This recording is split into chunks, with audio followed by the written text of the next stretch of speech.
યુપીથી અમદાવાદ સુધી નકલી દવાની સપ્લાય ચેન। રાજ્યના નાગરિકોને જીવન જરૂરી દવાઓ શુદ્ધ અને ગુણવત્તાયુક્ત મળી રહે તે માટે ગુજરાત સરકારના ખોરાક અને ઔષધ નિયમન તંત્ર દ્વારા બનાવટી, ડુપ્લિકેટ અને ગેરકાયદેસર દવાઓના વેચાણ સામે કડક કાર્યવાહી હાથ ધરવામાં આવી છે। તાજેતરમાં મળેલી બાતમીના આધારે અમદાવાદ સહિત વિવિધ સ્થળોએ છેલ્લા 3 દિવસથી સઘન તપાસ હાથ ધરવામાં આવી હતી।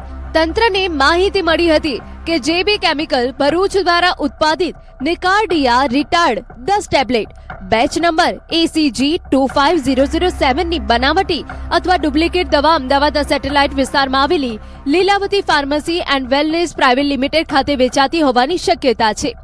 છેલ્લા 3 દિવસ દરમિયાન તંત્ર દ્વારા 30 થી વધુ પેઢીઓ અને મેડિકલ સ્ટોરમાં તપાસ કરવામાં આવી। તપાસ હજુ પણ ચાલુ છે। આ દવાના કુલ 660 ટેબ્લેટ નિયત નમૂના હેઠળ જપ્ત કરી તેનું પરીક્ષણ કરવા માટે મોકલી આપવામાં આવ્યું છે। લખનૌથી અમદાવાદ સુધી આ દવાઓની ચેઇન સપ્લાય સામે આવી છે।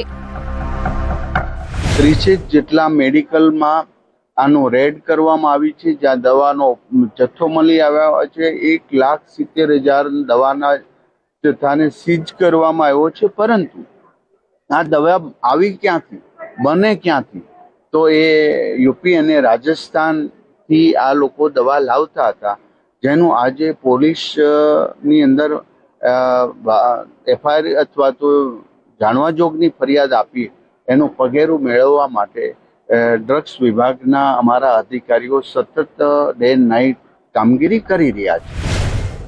ત્યારે સ્ટેટ કેમિસ્ટ ડ્રગિસ્ટ એસોસિએશનના પ્રમુખ કહી રહ્યા છે કે વધુ ડિસ્કાઉન્ટ આપતા હોય તેનાથી ગ્રાહકોએ ચેતવું જોઈએ।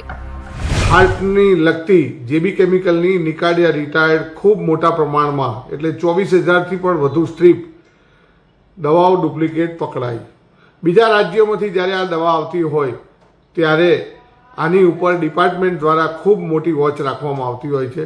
ગ્રાહકોને પણ મારી નમ્ર વિનંતી છે કે જ્યારે સેન્ટ્રલ ગવર્મેન્ટે અમારો માર્જિન, રિટેલ માર્જિન 20% અને હોલસેલ માર્જિન 10% ફિક્સ કરેલો હોય ત્યારે વધુ ડિસ્કાઉન્ટ જ્યાં આપતા હોય ત્યાંથી ચેતવું જોઈએ। અને ડિપાર્ટમેન્ટને હજુ પણ મારી નમ્ર વિનંતી છે કે કેટલીક ચેન સ્ટોર્સો દ્વારા પણ આની તપાસ જો સેમ્પલ લેવામાં આવે તો હજુ પણ બહુ જ મોટા પ્રમાણમાં આ દવાઓનો જથ્થો પકડાશે। અને આના સિવાયની પણ ઘણી દવાઓ છે જે ગુજરાતની અંદર આવી રીતે ઘુસાડવામાં આવે છે।